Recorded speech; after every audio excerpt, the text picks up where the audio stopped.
아이를 키운 줄 알았는데 내가 길러졌습니다. 오늘 말씀 제목입니다. 자녀를 처음 품에 안았을 때 우리는 말없이 울었습니다.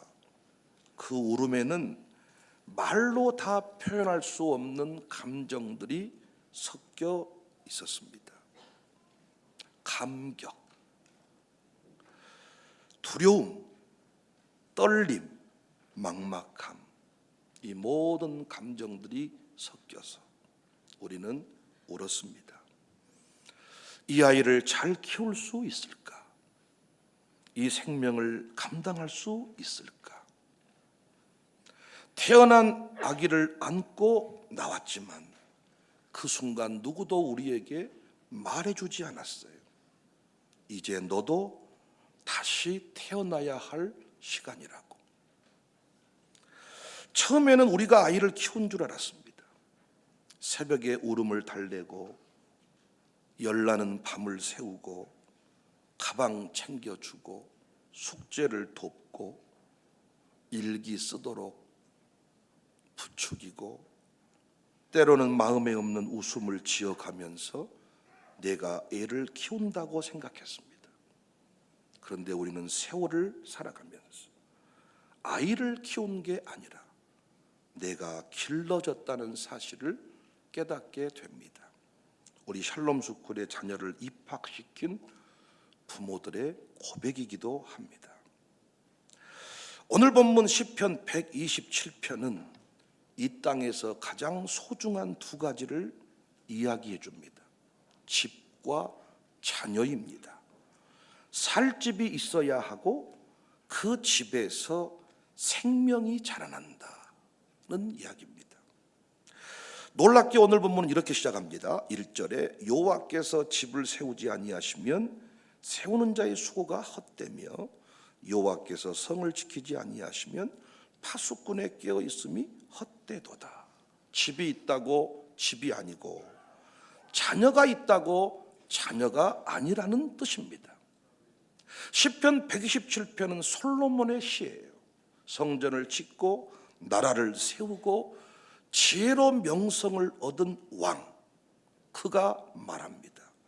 내가 세우는 것이 아무 의미가 없을 수도 있다. 왜? 여호와께서 함께하지 않으시면 모든 수고가 헛되다. 여호와께서 함께하지 않으면 모든 수고는 헛되다. 이 얘기를 하고 있습니다. 요즘 우리가 아이를 키우는 게 참 어렵잖아요. 부모가 처음 겪는 육아라서 어렵기도 하지만은 치열한 경쟁 구조로 흘러가는 사회 분위기 때문에, 불안한 미래 때문에 우리는 자녀 교육에 어려움을 느낍니다. 그래서 부모들은 늘 자녀에게 죄스러운 마음을 가지고 살아가요. 그래서 할 말은 못하고 물질적 보상으로 그 미안함을 채워갈 때가 많습니다. 그러다가 지쳐갑니다. 2절이 아프게 다가와요. 일찍이 일어나고 늦게 누우며 수고의 떡을 먹음이 헛되도다. 부모가 노력하고 애쓴 만큼 자녀 교육의 효과를 보지 못하다는 이야기일 수 있습니다. 예전에 비해서 훨씬 더 많은 물질과 에너지를 쏟는데 삐뚤어진 자녀들은 더욱 많아집니다. 어버이날 같은 거 없었으면 좋겠다 하는 분도 계셔. 지금은 그래도 꽃 따는 걸 별로 안 하지만 옛날에는 진짜 가슴에 꽃 달고 강진 읍내 돌아다닙니다. 양복에도 꽃 달고 돌아다닙니다. 왜 더 많은 에너지를 쏟는데, 그렇게 많은 물질을 투자하는데 삐뚤어진 자녀는 더 많아질까요? 우리가 자녀 교육의 원리를 잘 모르고 있기 때문입니다. 기독교인인데 세상적인 교육의 방법으로 우리 아들, 딸들을 사랑하는 아이를 양육해 가기 때문입니다. 힘쓰고 애써도 일찍이 일어나고 늦게 누움의 수고가 헛되다. 오늘 본문을 통하여 다시 한번 분명하게 어떻게 자녀를 세워가야 될지 깨닫고 결단하는 시간이 되시기를 바랍니다. 오늘은 제가 설교만 하고 끝나지 않고 부모들과 진짜 오른손을 들고 서약할 겁니다. 첫 번째 원리입니다. 아이는 나 혼자 키우는 존재가 아닙니다.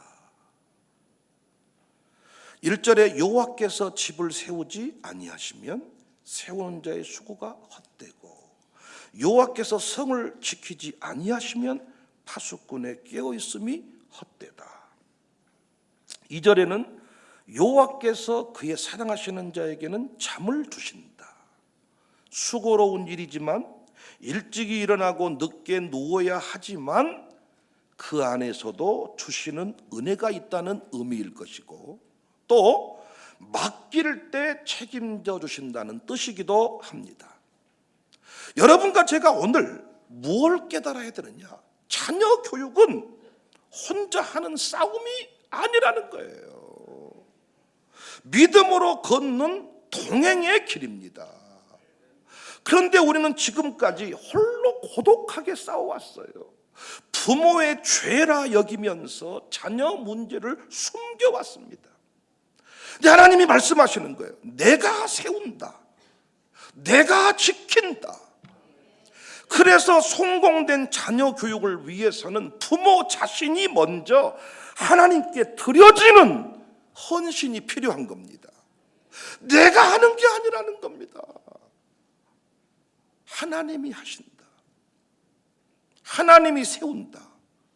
하나님이 지킨다. 우리 교회는 가정교회가 있습니다. 가정교회만 젊은이들이 아이를 데리고 나와도 그곳에서 함께 양육이 이루어집니다. 어떤 젊은 집은 남편이 새벽 예배를 안 나오기 때문에 자기는 새 아이, 두 아이를 데리고 새벽에 못 나옵니다 이렇게 말해. 재밌는 것은, 놀라운 것은 양육사가 그 집에 연락한다는 거예요. 내가 차량 운행해 줄게. 내가 네 집까지 가서 애 들쳐업고 내려올게. 우리 교회는 함께 자녀 양육이 이루어지고 있습니다. 하나님이 우리 곁에 샬롬 스쿨을 세워주셔서 우리가 할 수 없는 일을 교회가 샬롬 스쿨이 대신 해주고 있습니다. 우리는 지금 동행함으로 저도 두 아들을 지금까지 세울 수 있었습니다. 아이는 혼자 세우는 존재가 아니다. 두 번째 원리, 아이는 하나님의 기업입니다. 세상의 통계나 관점이 아니라 하나님의 선언에 우리는 귀를 기울여야 되는데 그 아이는 우리가 만들어낸 존재가 아니라 하나님께서 우리에게 맡기신 유산이라는 거예요.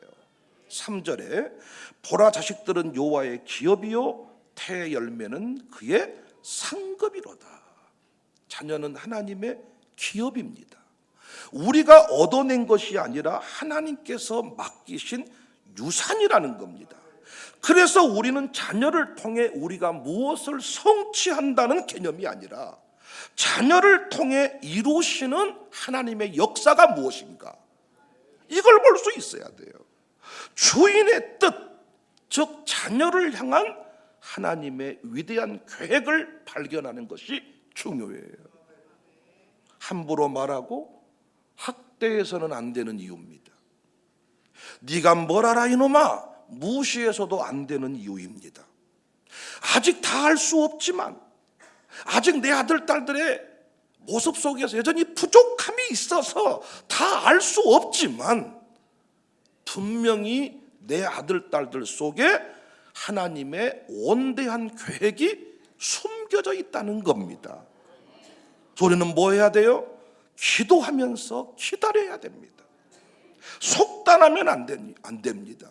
틀렸어 이놈아, 끝났습니다가 아닙니다. 자녀는 하나님의 기업입니다. 하나님의 계획을 담고 있습니다. 자녀에 대한 답답함이 있거든 누구에게 물어야 돼요? 하나님께 물어야 됩니다. 세 번째 원리, 아이는 부모의 거울입니다. 아이를 가르치다 보면 내 머리박 수준을 알 수가 있죠. 아이들 공부 한 번도 안 시켜봤어요? 내 자녀를 공부시키다가 내가 오라통이 치밀죠. 이 멍청한 놈아, 어째 이걸 모르냐. 그런데 그렇게 말한 부모님은 알잖아요. 그것이 나라는 것을. 아이를 훈계하다가 내 상처를 보잖아요. 아이에게 막 소리를 치다가 흥분하는 지점이 있습니다. 어떤 지점입니까? 내 상처가 그대로 아이에게 드러날 때. 아이를 위해 기도하다가 하나님의 마음을 알게 되었습니다. 나를 낳아 길러주신 부모님의 심정을 느끼게 됩니다. 그래서 우리 부모님들이 우리가 못 알아먹을 때 하는 말이 네 새끼 낳아서 길러봐라. 내가 아이를 키운 게 아니라 하나님이 아이를 통하여 나를 키우셨습니다. 그래서 우리는 아이 앞에서 정직해야 돼요. 아이 앞에서 겸손해야 돼요. 아이가 하는 행동, 오늘 또 아들이 집에 자빠져 누워 있습니까?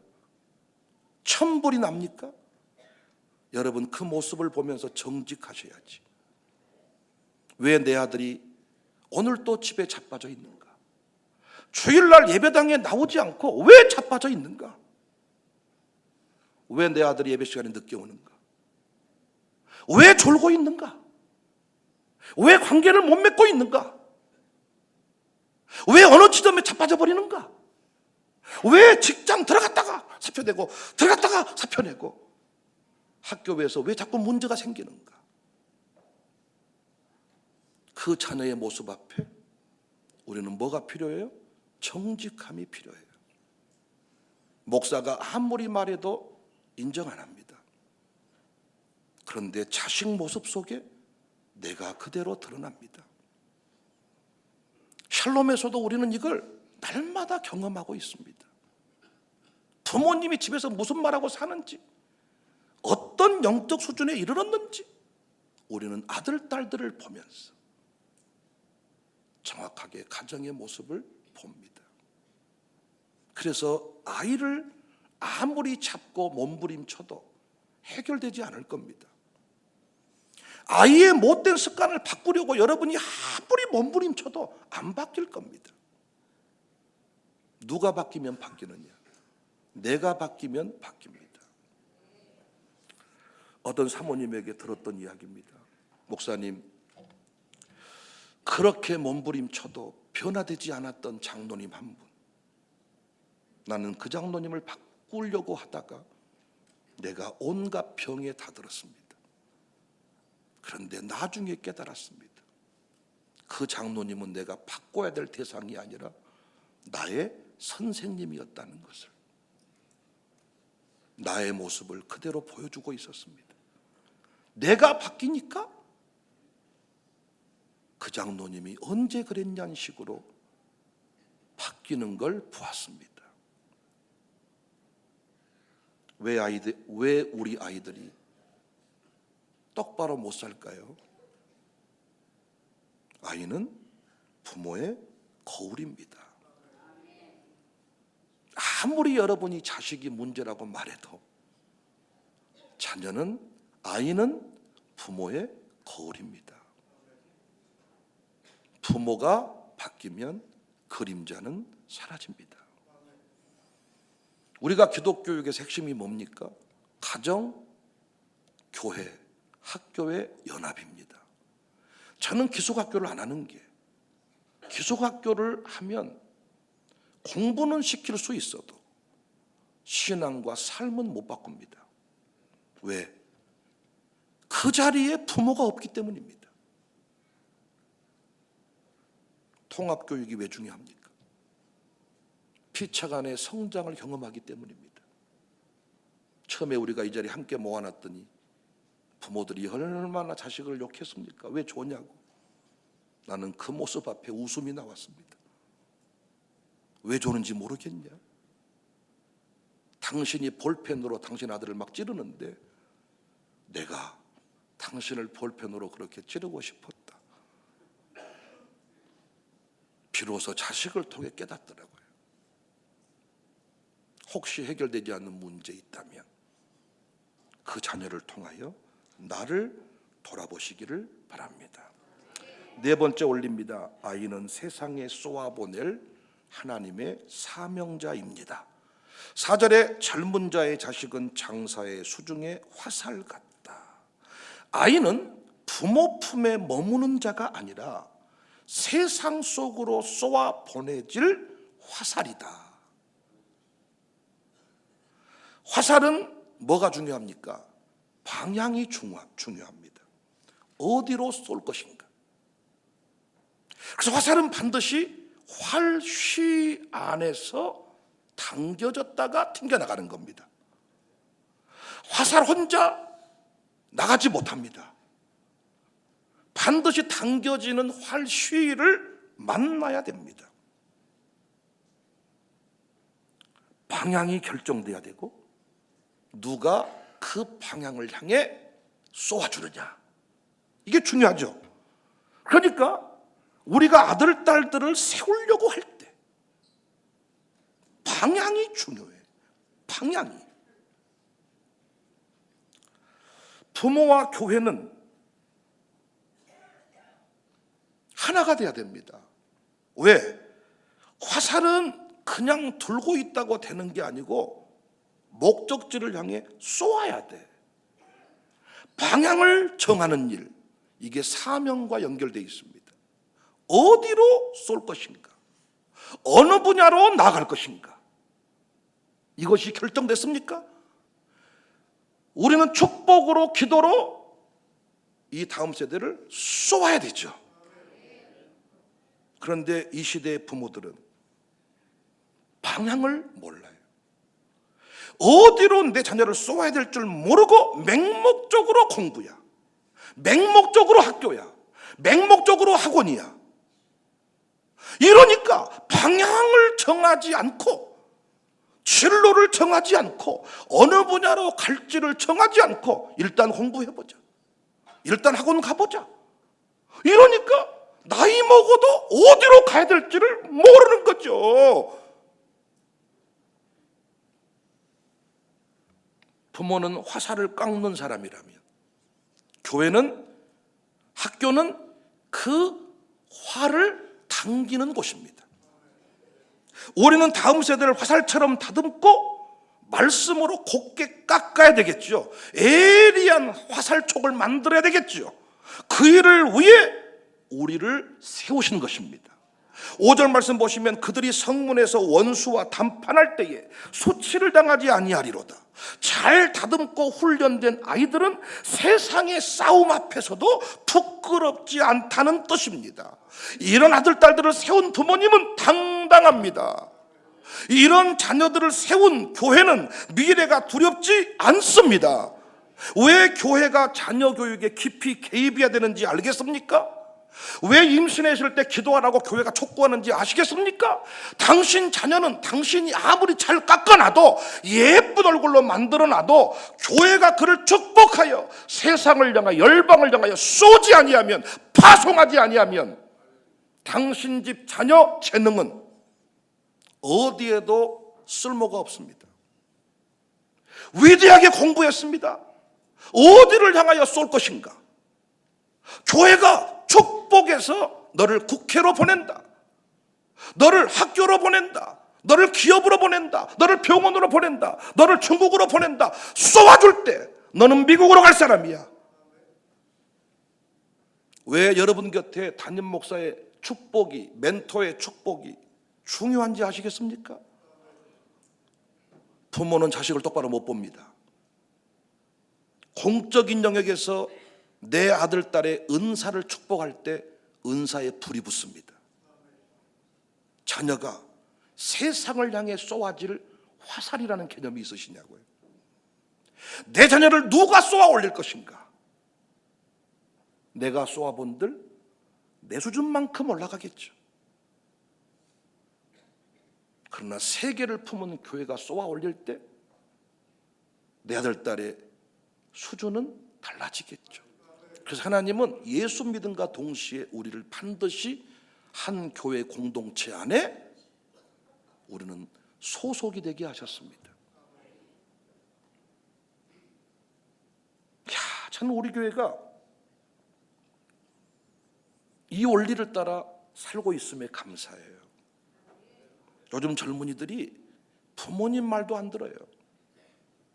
근데 저희 교회는 임신해 있을 때부터 아이 출산한 때부터 계속해서 교회가 개입을 합니다.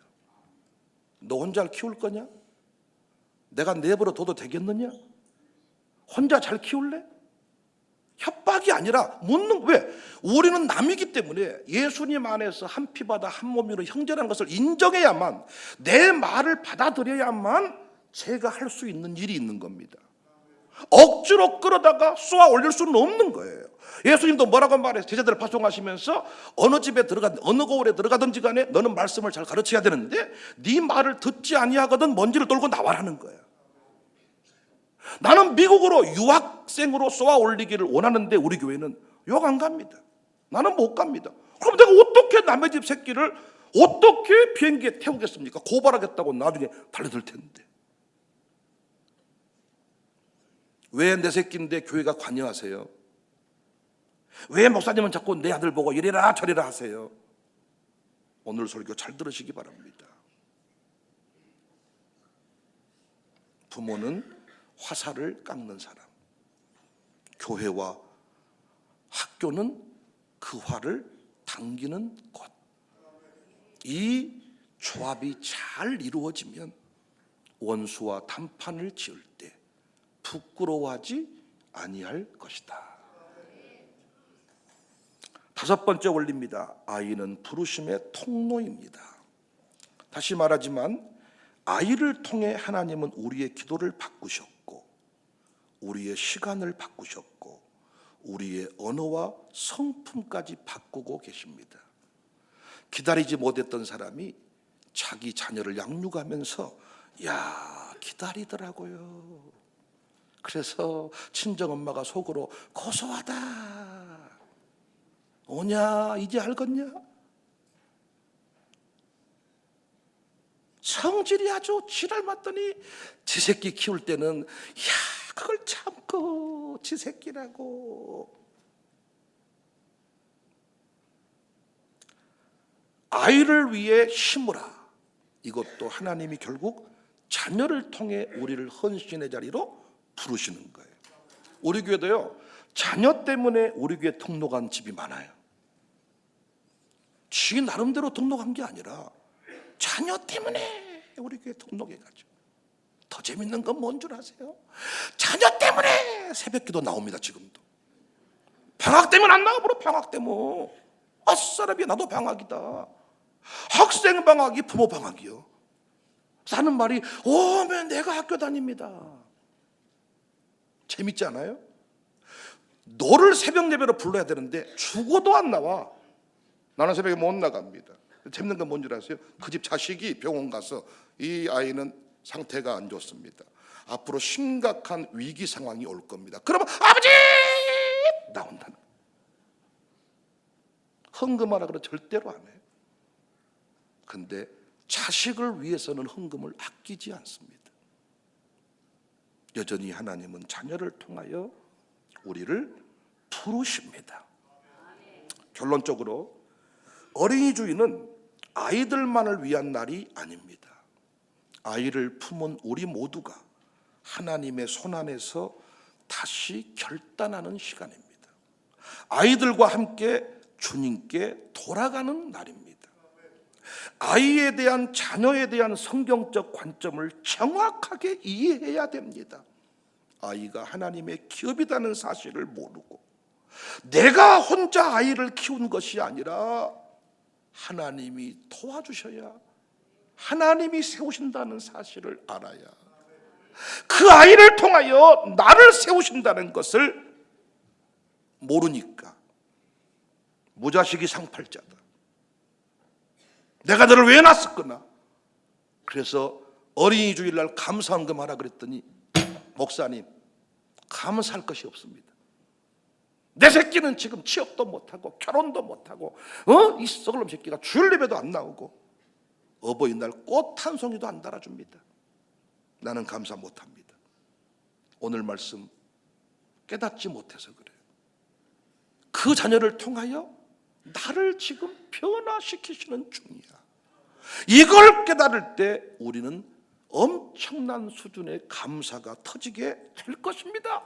그 감사가 터질 때 우리 집 자식은 변화가 이루어질 것입니다.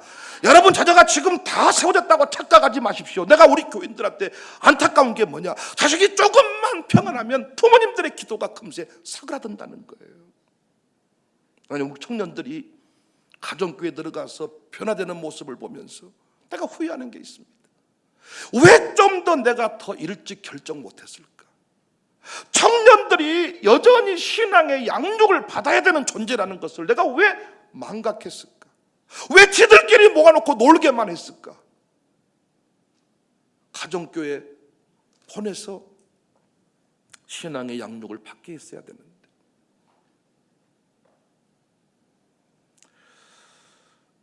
성경은 처음부터 아이를 많이 낳자고 외친 것이 아니라 아이를 하나님이 주신 선물로 보아라.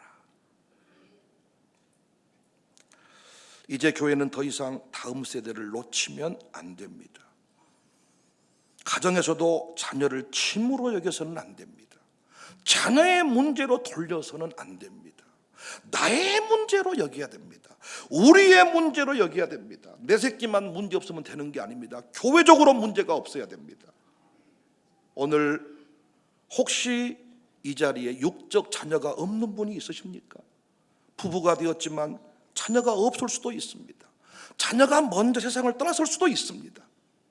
혼자 살아가시는 분들이 있습니다. 부부만 외롭게 남아있는 분들이 있습니다. 여러분, 그분들한테 말씀드리고 싶어요. 여러분에게 이 교회는 가족이어야만 합니다. 여기 있는 아들, 딸들을 여러분 자녀로 삼으셔야 됩니다. 말씀으로 낳은 자녀가 있습니다. 기도로 낳은 자녀가 있습니다. 사랑으로 낳은 자녀가 있습니다.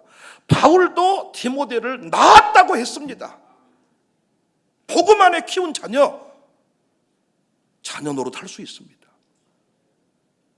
그래서 이 교회를 만나게 하신 것, 감사의 제목 삼으시기 바랍니다. 육적인 자녀를 주셨습니까?